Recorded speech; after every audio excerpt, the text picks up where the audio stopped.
Welcome to Bishop Barron Presents. I'm Jared Zimmer, the Senior Director of the Word on Fire Institute. In this episode of Bishop Barron Presents, we've actually got a special guest, Mr. Dave Rubin, the author of this best-selling book, Don't Burn This Book. I hope you enjoy this conversation, and be sure to sit back, relax, and enjoy.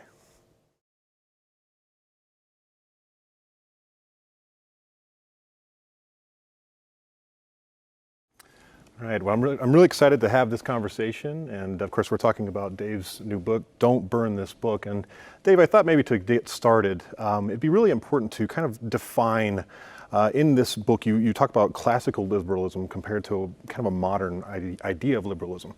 Maybe the first question, and I'd like to hear from Bishop Barron on this too, but a definition, kind of a working definition of what we mean by liberalism. Yeah, well, first, let me just say it's nice to be around real human beings. You know, our lives have been reduced to Zoom screens and Skype boxes and everything else, so it's good to actually be sitting with real humans communicating the way we did all the way back in early 2020 and before that. Times.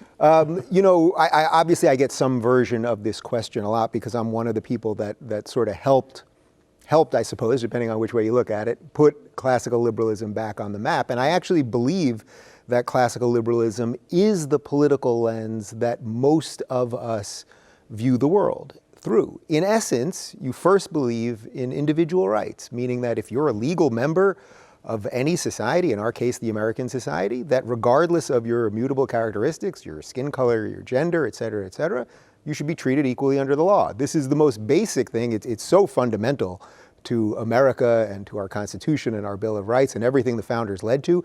It doesn't mean that we've always lived up to it perfectly. Of course, we had slavery, women couldn't vote. We can go into the litany of things that we didn't get right at one time that we have gotten right as time has gone on. But individual rights is the main thing. And then really laissez-faire economics, meaning you want the market to do most of everything. And then when I say that, well, people always say, well, how is that not libertarianism? And in essence, I would say the only thing that really sort of shifts a classical liberal from a libertarian is that I believe that there is some utility to government. I would describe it as almost an unpleasant or unnecessary need for government, where the pure libertarian aspect, you know, you're going to constantly be disassembling the state. And I like that. We've talked about it a bit, actually, when I've had Bishop Barron on. I like that intellectually, and I've had great conversations with anarchists on my show. I just don't think a society can truly function that way. So individual rights, laissez-faire economics, so the light touch of government, and then using logic and reason and Enlightenment values. And then what sits sort of beneath all of that is what our founders talked about, which is that we have God-given rights, meaning that the rights that we have did not come from us, because if man gave you those rights, well, then man can take them away, and man did not make me free. I was born free. And Bishop, how would you maybe define? How'd I do there? Pretty good, pretty good. Yeah, I know, I'd affirm all of that. And it's a famously slippery term in some ways, liberalism. People characterize it in different ways. Martha Nussbaum, the great University of Chicago philosopher, simply said liberalism means the quest to find ever greater equality and liberty. So that's sort of the political definition. The rights, freedom, dignity of the individual, I'd say absolutely right. An opening up of a free space, both for commerce and for conversation, I think is part of liberalism. So, you know, freedom of speech and assembly and so on. But maybe Nussbaum has got the kind of tightest definition. It's the movement that's pushing for ever greater equality and liberty. So would you say that, of course, now we're in this culture of what we might call a wokeism, right? And would you say that wokeism is a deviation or a descendant of liberalism? How would that work? That conversation is being had publicly. Where does that land? Yeah, it's a great question, which actually gets us, we didn't sort of answer the second part of your first question, which is how is that different than the modern definition of liberal? Right. And that, I think, is much closer to when you say wokeism or progressivism or leftism or Marxism, whatever you want to call this thing that we now see that is obsessed with identity politics and judging us on these immutable characteristics, which, as I said, is so counter to the American way of viewing things. I would say that in a bizarre sense, and it's hard for me as an old school liberal to admit this, but I've come to this conclusion begrudgingly, that at the end of liberalism, you sort of end up with wokeism if liberalism only is to rely on the human mind.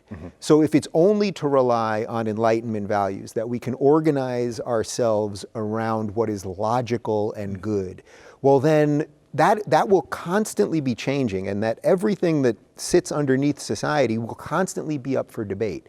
And that's in essence what wokeism is. So when right now you're not allowed to say that there are fundamental biological differences between male and females. Of course we know that's true. It's scientifically true. We're debating something that we all, 5 years ago, every rational person would have said that. Suddenly that's up for debate. And the reason for that is that once you remove something that is true outside of us, well, then you get this constant battle over feelings.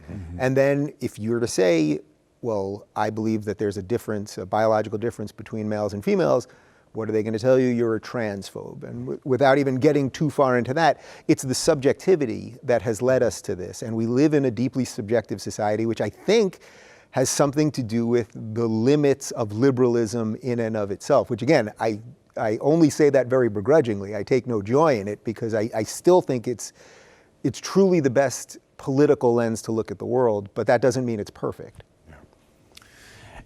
Put my philosopher's hat on for a second. I mean, behind the classical liberal view, you've got people like Locke and Hume and Thomas Jefferson and John Stuart Mill. Behind wokeism, it seems to me you've got Marx and Nietzsche and Michel Foucault. So it's a very different philosophical framework.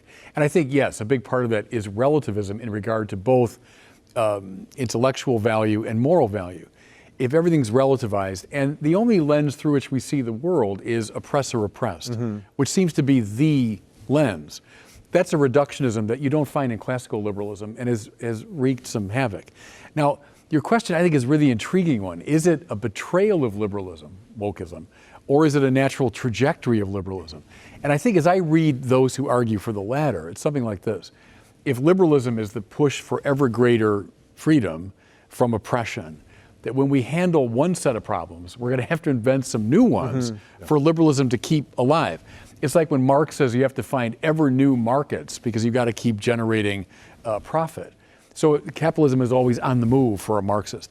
Well, I think as I read the argument, it's sort of applying that idea that liberalism can never be satisfied. It's always got to find new victims. Well, that's what's so interesting about what's happening now, because by any stretch, if you live in America in 2020, regardless of your skin color or your gender or your sexuality, you are at the pinnacle of what people of all time would have thought of as a free individual. There is no law stopping you from doing anything as an American. It doesn't mean we're all born in the exact same socioeconomic state. It doesn't, some of us are lucky or some of us are unlucky. Sometimes you work harder for your luck. I mean, all of the things that make the magic of life, that's sort of on you and hopefully has something to do with your philosophical view of the world or your family, your parents, all of those things. But at some level, is it the extension, is it the natural extension of liberalism to end here? Well, if we got to equality, if we basically got to equality, which is where we're at, well, they don't want to leave good enough alone. That's what you're talking about, finding new markets. So it's now they have to trade in, oh, I'm oppressed and you're the oppressor. They have to trade in things that are becoming smaller and smaller issues, which also, by the way, is why they have to yell about them louder and louder, because people do, after a certain amount of time, realize how inconsequential they are, which is why all of these people constantly tell you how horrible America is, how terrible capitalism is, all of these things, but they never leave. Right, everyone still wants to come here. You know, the only people who leave America are billionaires who are getting out for tax purposes. That's the irony, and I think that. So I don't know that there's a perfect answer for is it a natural extension question, because it's sort of we're left with the emotions of people to be attracted to thinking that they're oppressed. That's a weird piece of the human condition, I think. Yeah. This might get ahead of your game a bit, Chair, but what strikes me as interesting is the social protests of the 60s. Religious people were very involved in those, often in leadership positions, most famously Martin Luther King, but many of the leaders, John Lewis, who just died, I mean, a Christian minister, who were leading those great movements. Now, what's going on in the streets is, I don't know any religious figure who's taking a leadership position, and I think it's because they sense a real difference in philosophical assumption behind the two movements. So that's to stress really how different they are. And they're different, I do think, in relation to religion, which maybe we'll get to, but I think that's a way of naming the demarcation. Do you think that maybe perhaps the trajectory, there's two aspects that I'm hearing here in regard to classical liberalism. There's equality and freedom. Those two things kind of seem to be some benchmarks there. And the idea of equality and freedom and kind of this woke culture has changed from equality of opportunity versus outcome, maybe freedom versus freedom without responsibility. Would that be maybe the kind of two marks of what we're saying about wokeism? Yeah, I'll let you take one first. I took the other two first. So go ahead. I say a lot about freedom, actually, because I think autonomy is one of the great marks of classical liberalism. And you see it in the political order, you see it in the economic order. So the free market, et cetera, the free market of ideas. And there's a great value to that. I prefer it to any form of tyranny. On the other hand, autonomy as such is not the great religious ideal. We say something more like theonomy, or that God becomes the normative value in my life. So it's not so much the purely autonomous subject determining him or herself politically and economically. It's the subject in relation to a supreme value. So that's one of the standard religious critiques of liberalism, which I would hold to, that in so stressing autonomy, it opens up a kind of empty spiritual space where it's now autonomous individuals bouncing off of each other.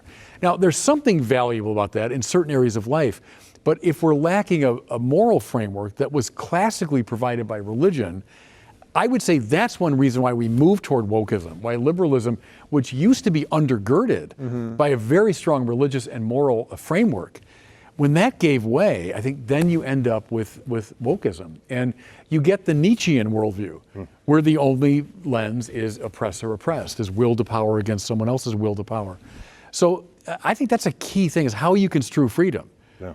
On what I call a freedom for excellence view, which is the classical view, religion plays a key role.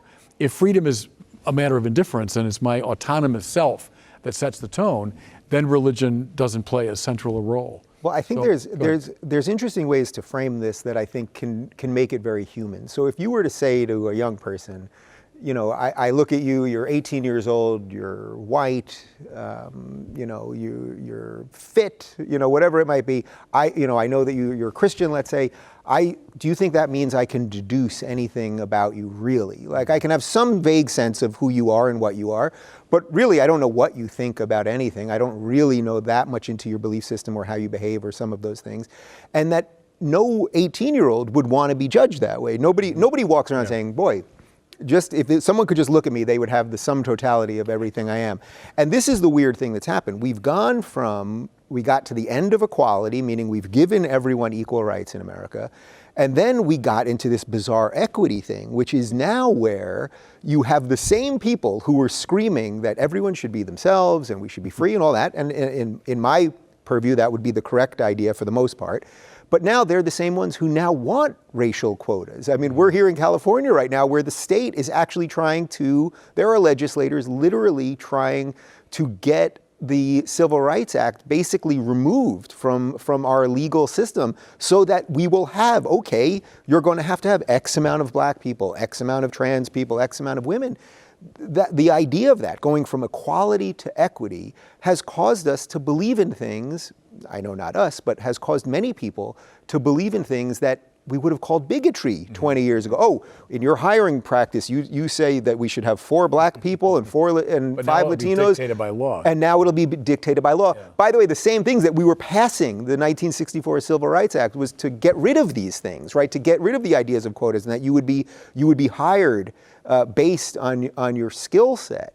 And so they've managed to flip everything upside down. And that's why so many people are so confused, because at the very base level, it sort of sounds right. We want more diversity. Right. That kind of sounds right. But when you really think about what that means, you realize, well, what you're doing is actually taking away the most human part of all of us. And equality of outcome leads by a very short road to some kind of tyranny. Tyranny and a lot of unqualified people getting jobs. Did it strike you? It struck me that when it was applied to Hollywood, when they came out with the things about the Oscars, a movie has to have so many of a particular race or whatever. You thought, well, how would you make The Godfather today, or how would you make name any classic film, The Maltese Falcon? if those are the requirements in place. Bishop, not only how would you make it, but they put these rules in, but they said it's not going to start until 2024. So these are so important rules Right, to get it all right, but we have to just get all that racist stuff out of the can, because we've got it in the can for the next couple of years. I mean, it's all just silliness. And we know, of course, if you were getting on a plane, if you were heart surgery, if you had to have heart surgery tomorrow, would you want the best doctor available, or would you say, actually, I want the best doctor who happens to be a Latina woman? It just you would sound crazy if the doctor came in, said, I'm the best in the biz. And, well, actually, I care more about these immutable characteristics, and whether you got into that college in a more easy fashion than somebody else, that's what I hold as important. And that's what I mean by anti-human. It's taking things that we know we all behave a certain way in our private lives, and somehow the public nature of how we deal with all these things is very different. I still like the Martin Luther King ideal. I think it's still the great ideal, and that's equality of opportunity. Of course. And judged not by the color of your skin, but by the content of your character. To me, that's still a beautiful ideal, and there's classical liberalism in conversation with religion. So, I mean, King's I Have a Dream speech, to me, is a masterpiece of how to weave together the best of classical liberalism and the biblical tradition, because he sensed correctly the best of liberalism comes out of the biblical assumptions. Where does equality come from? As you said, human rights. If we say the government gives them or the culture gives them, God help us, but God gives them. How are we equal, by the way, unless we're equal, as Jefferson said, as created equal? So King, to me, represents a high point in this, and that's getting compromised like mad. In fact, I invoke King a lot. I get attacked by the woke people as I'm invoking the greatest hero of American civil rights. Well, that's why the people that are tearing down the monuments and tearing down the statues, whether they realize it or not, they're pawns in a much bigger game, but they will one day come for Martin Luther King statues as well, because what you just laid out there, that he did not want his children to be judged by the color of their skin, but by the content of their character, that's actually the reverse of wokeism. Yeah, right. So for all the people that think, oh, you can give these guys an inch, and okay, let them take down Robert E. Lee statues. I'm not even making a commentary on Robert E. Lee for the moment, but they take down statues of George Washington too now, and everything else. They take down statues of Abraham Lincoln. He freed the slaves. But once you give them an inch, they're going to keep moving, and then it will come to that day. It will come to the day where they will be standing in front of an MLK statue, and the impulse will be to take it down, and they will take it down, because what you laid out right there is completely the reverse of what wokeism is. Yeah. Dave, in your book, you bring up, and Bishop Barron, you're alluding to this in regard to kind of religion providing some kind of social fabric. And Dave, in your book, you talk about the unique kind of quality that biblical story provides. And to your point about understanding the human, right? Biblical story provides such a kind of unique fabric of what it means to be a human being. So do you think that perhaps like biblical story, religion, these things kind of provide some type of social stability that when wokeism came about, it eschewed all of that? Is that part of the process? Yes, absolutely. And I would go a step further and say that, as you know, I've had many atheists, well-known atheists on my show, and many of them, I'm not going to call anyone out specifically at the moment, but many of them are now coming to this weird realization that in a time of wokeness, in a time of sort of societal destruction, their allies are all religious. Yeah, sure. Their allies are people like you. Yeah. And if you would have said that to them 5 years ago, they'd say you're crazy. Right. And I also find myself in a bizarre, my political evolution, I find myself allied with people with perhaps some more conservative values or beliefs than I had, or maybe even have to some degree even now. But that's sort of where we're left. When I was on, I'm sure we're going to talk about it a little bit, when I was on tour with Jordan Peterson, and he obviously did these biblical lectures and would frame a lot of things through the Bible. One of the things that kept hitting me was, I'm constantly attacking big tech. I think big tech has now, in a sense, become God, and that's a real problem because it's just a group of people that have a tremendous amount of power. And Jordan would be telling these stories, and one night he was telling the story of David and Goliath. I'm Dave, but it's really David. And I thought, wow, if there's this story, this eternal story that has taught people the little guy can beat the big guy, well, maybe Dave can beat Google. That really, I'm not just saying it to be glib or just because of the name. It meant something to me that we know deep down the little guy can win, and that doesn't come from nothing. Yeah. And I think a lot of the Enlightenment value liberals who want to detach all of this from belief, they're really struggling right now. They're really struggling right now because they're realizing that it's their own side trying to take them down, while the believers are the ones that are welcoming them, even if they have serious different existential issues. Go right back, that's exactly right, it seems to me. Go back to de Tocqueville, 1830s, right? This young Frenchman comes over to this country and surveys American democracy. And he's one of the most insightful commentators in the whole history of our country. He sees all the virtues of liberal democracy, but he also observes this thing will last and thrive only in the measure that it's filled up by the religious institutions with a keen sense of moral and spiritual value. That's 1830 something, he says that. It was right then, it's right now. And I've been tracing for a long time now the rise of the none, so-called, right? The N-O-N-E-S, those without religion. When I was a kid in the 1970s, 3% of America would have said I have no religion. So 97%. They weren't all practicing, they weren't all saints, but 97% of our country would have said, I'm religious. Now it's 26% claim the status of none. That's a remarkable cultural change. And I think has contributed to wokeism, because look at the younger folks. Under 30, it goes up to 40% of our country now says no religion. And you think, oh, it's liberation, they're getting rid of these old, habits. That's dangerous for our democracy. And I think that's what's happening with the woke business and we'll maybe get back to Jordan Peterson, but I think he was stepping into that vacuum in a way and beginning to speak religious values to people. Well, by the way, if that hole was being filled by something sensible, meaning that if woke was, let's say, a truly sensible set of ideas, these people would be a lot happier. I mean, one of the hallmarks is actually the endless misery, because they place a primacy on misery, because they associate misery with being oppressed. So the second you step out of that and you say, wow, the world is what it is, and it can be tough, it can be good at times, there's joy, there's horror, there's good, there's bad, all of those things. Well, then you can be free, meaning that at that point you can say, okay, it's on me to hopefully figure out some way to pilfer a life that has some meaning to me, something like that.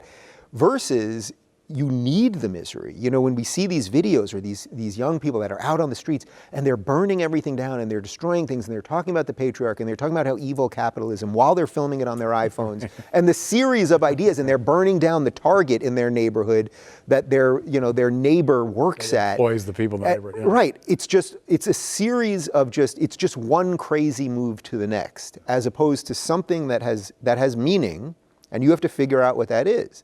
And my own view would be that there's more than one way to figure that out, but you have to have something that anchors you first. Otherwise, the perpetual, what happened today? You're going to look around. Basically, you're going to look horizontally all the time. This is what my friend Peter Thiel told me.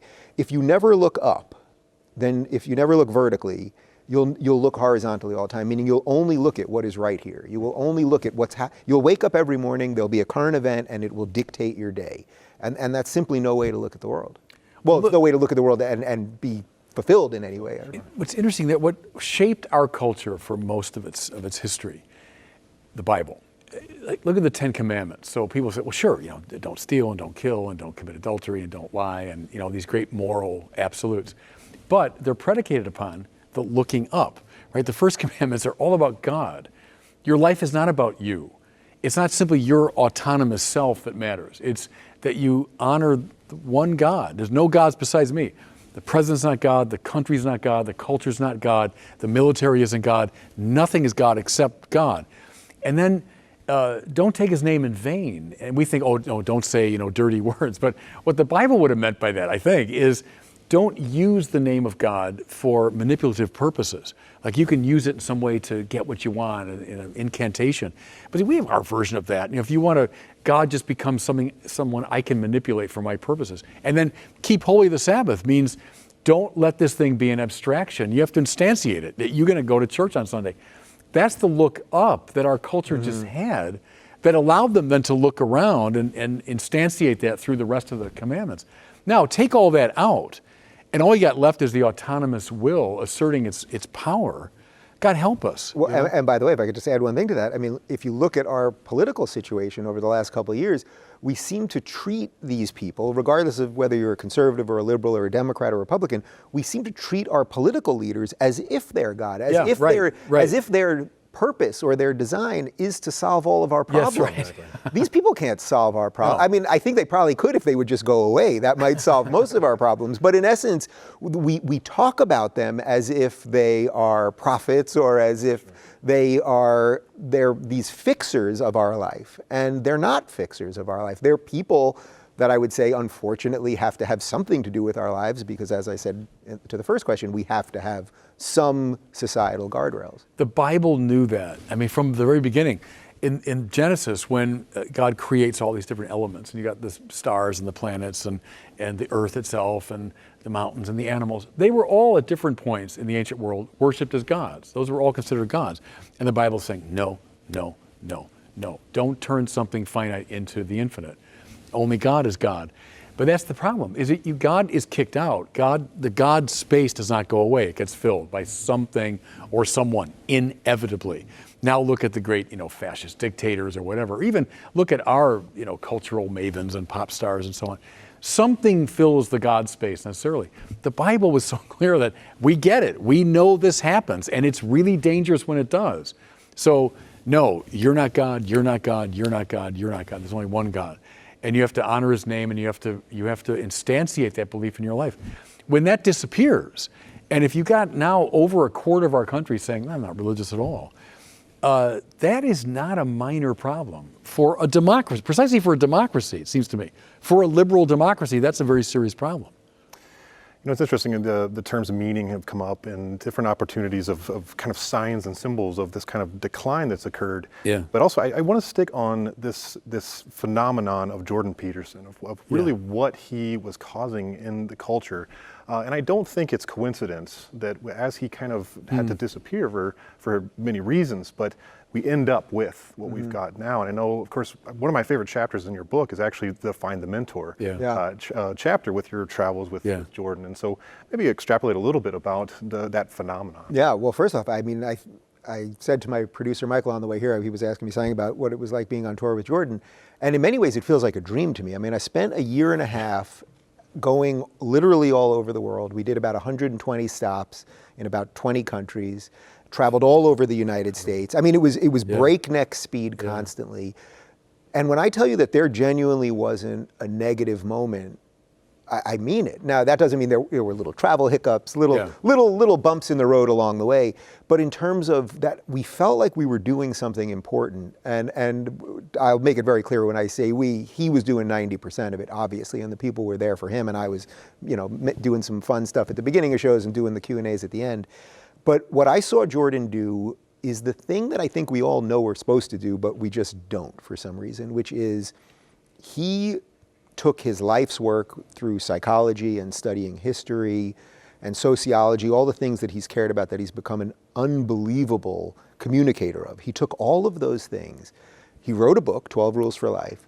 He then toured the book in front of thousands and thousands of people, and every single night gave a different lecture about whatever was on his mind. When you do a book tour, usually they want you to talk about the book, right? The idea is we're going to sell some books. Jordan didn't even want them to sell books in the lobby. I mean, he just thought, there's thousands of people out there. I'm going to just go out and say what's on my mind. So I saw a different lecture every night. And I was on that adventure with him. And one of the things that I talk about in chapter 9 about finding a mentor is he was an accidental mentor to me, because I think people think of a mentorship as if someone's going to come to your office one day and say, Bishop Barron, this is what I want in my life, and I need someone who can map it for me, that's lived a life that I want to get to some of those things. With Jordan, I sort of jokingly said to him the day the tour was going to start, hey, I'd love to come warm up for you. And I really was kind of kidding. And he said, come on down. And we did it. And the agents were there. And then the next thing I knew, it was a year and a half later. So you can find a mentor in an accidental way. But it was also that it wasn't like we were sitting there having these lessons about how to go ahead. I just watched I watched the man's words and thoughts line up with his actions every night. And then I saw what that did to people in the crowd. And the amount of people that we met that were off drugs, that were bettering their relationships with their parents or their spouses, that had given up another addiction, that had gotten a better job, that went back to school. I mean, I could tell you stories that I could probably have you guys in tears, and they were real, and they often had Jordan in tears. And they were incredible. So I think the secret was that it was right in front of you. All he did was say what he believed bravely and fight as the mob came to him. And that was it. And to the latter part of your question, I totally agree that part of the chaos that we're seeing right now is that he did become a father figure or an uncle or some sort of positive authority figure for young people, and then his disappearance has left people without that. And I'm certainly not that, and I don't know how many great public people it would take to fill that hole. When you talk about a God-shaped hole, Jordan left a pretty big hole right there. Yeah. I thought about him a lot, actually. I was telling Dave before we came on camera here that it was about maybe 2 years ago at a bishops' conference, so the National Bishops' Meeting. All the U.S. bishops are there. They asked me to give a brief presentation on the nuns, right? So who are they? Why are they leaving? All this. So I laid out the stats and why I thought it was happening. Then at the very end, I said, well, let me give you some signs of hope. And so I gave like 1, 2, 3. At number 4, I said, I'm not sure you even know this man's name, but there's this fellow, Jordan Peterson, who is giving talks around the country. And at that point, they were on the Bible. And I said, he's this psychology professor from Toronto. He's a massive presence online. And he gives serious lectures on the Bible. He's attracting thousands to his live shows and millions by online. So I just laid that out, you know. And the bishops, I think, were fine. Most of them probably didn't know who he was or had a vague idea. But then afterwards, there is a left-wing Catholic, you know, Twitterverse, and they just went after There's me. every kind of Twitterverse. Yeah, I mean, they went after me just for mentioning his name. And I was not endorsing really anything he said. I just said he's this sort of phenomenon that we should find some hope in. But that's one issue that the Catholic left. But what I find really fascinating is just that. Here's our book. I'm saying our now in a proprietary way, you know, as a bishop of the church. Here's the Bible. Here's the Bible. People have been leaving our churches in droves. We've obviously not been proclaiming this Bible in a way that a lot of young people are finding compelling. Yet here comes Jordan Peterson, who's speaking from the same book. And what he's doing, I would say, is what the church fathers did when they talked about the moral meaning of the Bible. So I don't want to bore you with all the details, but there are different levels of interpretation, one of which is the moral. So the Bible stories teach us how to live. And I think Jordan Peterson was doing exactly that. And they were responding in droves to him with extraordinary life-changing enthusiasm. That's partially a judgment on us. And I'm pointing to us religious people, that we weren't doing something with our great book that's really worth doing. Second observation is, he's addressing people who have left the churches and have lost the sense of a moral and spiritual ballast to an autonomous society. If all you're left with is autonomy, then you're in a very flat space. He was speaking to that, it seems to me, which is why he had, and you know, it sounds a little strange to say, but almost a messianic quality. Well, I'm not entirely surprised by that, even though in many ways an unlikely candidate. I mean, he's not like a flashy, hey, look at me sort of speaker at all. But yet he did have that extraordinary impact on young people. It's a judgment on us. It's also a sign, I do think, of hope, you know, that when you speak spiritual truth into that space, people will respond. Well, not only will they respond positively, obviously, by the thousands of people that bought, literally millions of people. I mean, I think over 6 million copies of the book were sold, but then the thousands of people that showed up. But then you're also going to get, in many ways, an equal or more severe backlash, which he got too, because of course, if you're going to tell the truth, you're going to get a lot of backlash. I'll tell you one very brief story about being on the road with Jordan, because it got cut from the book, and it truly moved me in an incredible way. We were in Dublin, and this is in the midst of bouncing around Europe, where there were just, you know, night after night, different country, and he's doing all the press, and yet still, as I told you right before we started, just never didn't give 100% on any given night. And it was a long day in Dublin. We had a great show, but we had just got in that day, travel, the whole thing. He did the meet and greet. I mean, it's a grueling, intellectually and mentally and physically, it's tiring. As you guys know, when you do these theater shows, as the performer, you usually can't walk out the main entrance because there's a lot of people waiting. So there's usually a side entrance. That's a little insider trick for people that are trying to meet people after the show. We walk out of the show. It's probably 1 a.m. and we're in this little dark alley. And about 20 feet away, there's two men and they're hugging. And they start walking towards us. And one of them's probably about 60 years old. One of them's about 25 years old. And they're both sobbing, absolutely sobbing. They come up to us, and it's me and Jordan and the tour manager. And the older one says, this is my son, and we've been estranged for 5 years. We have not seen each other for 5 years. By coincidence, not coincidence, but they both came to the show because they had read the book and were getting their lives together, saw each other in the audience, and their hugging after that was them making amends with each other. And they told us the story as they were crying. Jordan began to tear up, I began to tear up, the tour manager began to tear up. And I thought, this thing that I'm standing in right now, like, this is it. This is real and powerful for all the reasons that you just described. And yet so many people would somehow say that this, whatever the message is that Jordan was sending, was negative. And that's probably for a much broader conversation about the media and everything else. But just seeing that level of something, a father and son, 5 years, and there they are because these ideas brought them together. It was incredible. Wow. I think another aspect of this is that he provided, and you mentioned in the book that moment, that kind of famous moment with Larry Elder where he talks about fatherlessness. It's particularly, sadly, hitting the black community in particular, but it's also just hit the United States in whole. I mean, we're over 33% fatherlessness in the country, and it's just rapidly rising. And Jordan Peterson even filled kind of a fatherly role. So what is that fatherlessness of the country? How is that affecting this kind of woke reality that we're kind of in a post-liberal reality? I think it's affecting the country in many ways. I think that the fact that right now it seems like we don't have many adults in the room, right? Any conversation that we have, whether it's a political debate or a debate about science now, or literally anything, just about what's relative or relevant in pop culture or anything, it seems like everything is constantly whittled down to destroying someone else and canceling someone else and everything else. So when we talk about missing a father, well, of course, there's the family element, and that's what Larry Elder and I discussed so intensely in that fateful interview. But I think at a broader sense, at a societal level, there aren't many people that you can look up to, many people that exist in the public sphere, where I think we did have that for a long time, and we don't have it anymore. Even, I mean, I can give you just like a very simple, and this isn't even quite the right example, but if you were to think back to Johnny Carson Tonight Show, regardless of whether you like Johnny Carson or not, most people kind of liked him. He was sort of apolitical. He was just thought of this nice man at the end of the day that could kind of calm everybody down and make a joke about himself. And then because it was before the internet, you know, millions and millions and millions of people could watch this. Well, now if you take the late night comics, they're all cut from the exact same political cloth, making the exact same jokes, making fun of the exact same people who happen to often be the exact people that you're talking to very specifically.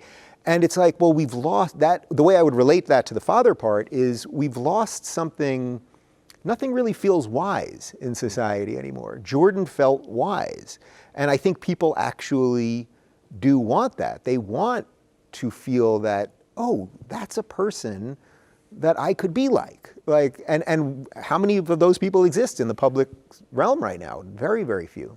He's, of course, he has a strong Jungian orientation. And, you know, the archetype of the wise old man, Yoda in the Star Wars, which is just a Jungian story, really, all those different archetypes, and that's one of them. And I think Jordan Peterson did play that role in some ways. He was the archetype of the wise old man for the culture. To your question, Jared, you know, one of the clearest indicators by all statistical studies of disaffiliation is when the father stops going to church. At the risk of sounding sexist, not that mom's involvement isn't important, but statistically, again and again, when dad believes and goes to church, the kids follow. When dad doesn't go to church and doesn't believe, the kids follow. So make of that what you want, but I think it's certainly true. So the loss of the father figure is hugely important for religion. Well, now I'd like to kind of switch gears a little bit. And in both your book, Dave, Don't Burn This Book, as well as Bishop Barron's Arguing Religion, you both talk about the necessity of good public debate. That's how a good classically liberal society operates. John Henry Newman called it the marketplace of ideas, the ability to kind of toss around ideas and that the truth will rise. But at the same time, there's kind of this call for tolerance. There's this call for, of course, I think we would all agree that there's a difference between people and ideas.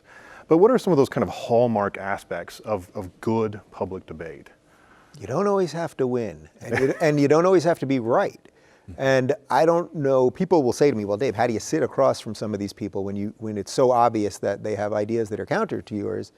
And I think, I think partly it's nature versus nurture. I think my general disposition of birth is that I'm wired a little cooler. Some people run really hot, some people run really cool, right? And that can be judged accordingly.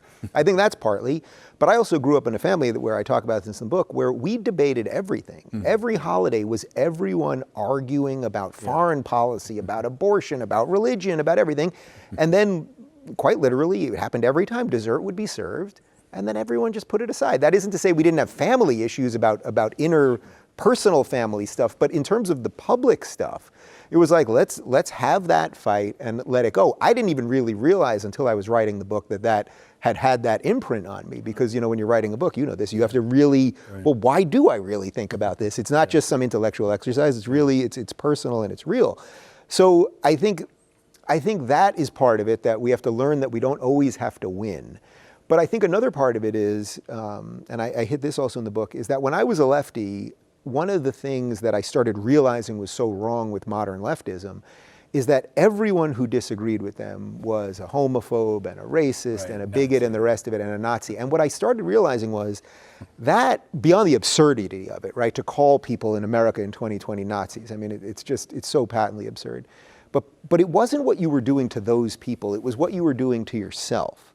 Because if you run around calling everyone a bigot and a Nazi and these irredeemable phrases, well, what happens, and I think Trump has been a version of this, when they don't turn out to be that, for whatever flaws Trump has, when you don't turn out to be, you can't suddenly turn around and say, that Hitler guy I've been screaming about, he's actually not that bad, right? So what you've done is you've painted yourself into an intellectual corner that keeps getting tighter and tighter and tighter. You give yourself no room to say, I was wrong. And by the way, that sort of also gets back to our earlier part about what society without belief leads to, because there's no forgiveness. You can't even forgive yourself at that point.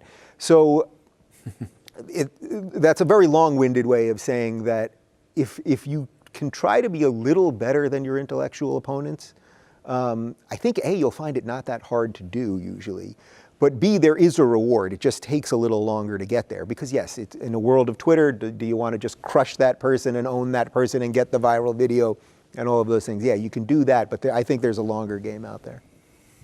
Yeah, there's so much to say, Jared, about that. I always go back to Stanley Hauerwas. He's a Methodist theologian, one of my favorites.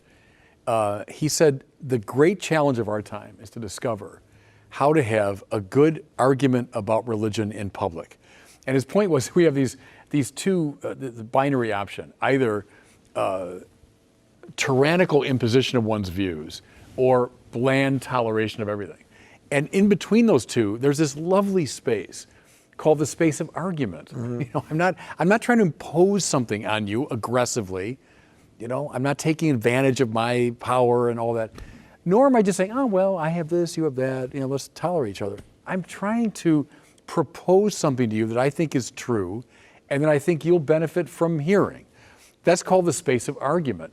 But see, people don't even know how to have an argument anymore, because what you said, they simply conflate ideas and persons. So if you have an idea that I don't share, you're a terrible person, I hate you, and I want to cancel you. As opposed to, no, why don't we discuss it? Which means pay attention. Think of Lonergan's imperatives, be attentive. What's real? What's real? What are the data? What's actually out there? Be attentive. Be intelligent. Marshal arguments. Try to get some evidence, Stop contradicting yourself. Stop doing ad hominem arguments. Be reasonable.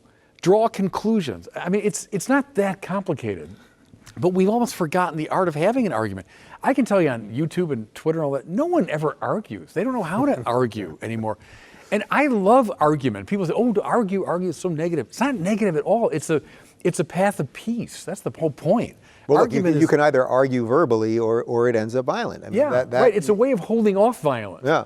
And my hero, St. Thomas Aquinas, Middle Ages, in dialogue with, literally in dialogue with people that would come to his, they call them disputed questions, where people would ask a question from the crowd and you have to answer it, you know.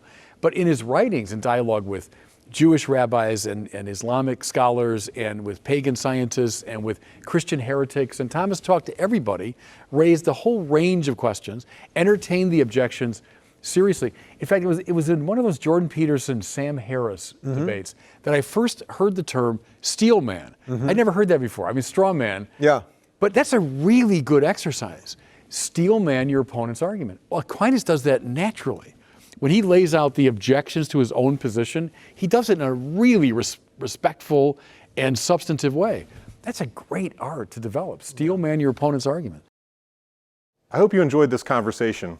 Now remember, this is only a portion of a larger conversation, and in order to get the rest, you have to join the Word on Fire Institute and become a member. So all you've got to do is visit wordonfire.institute, and you can sign up, join us, and we hope to see you inside. God bless.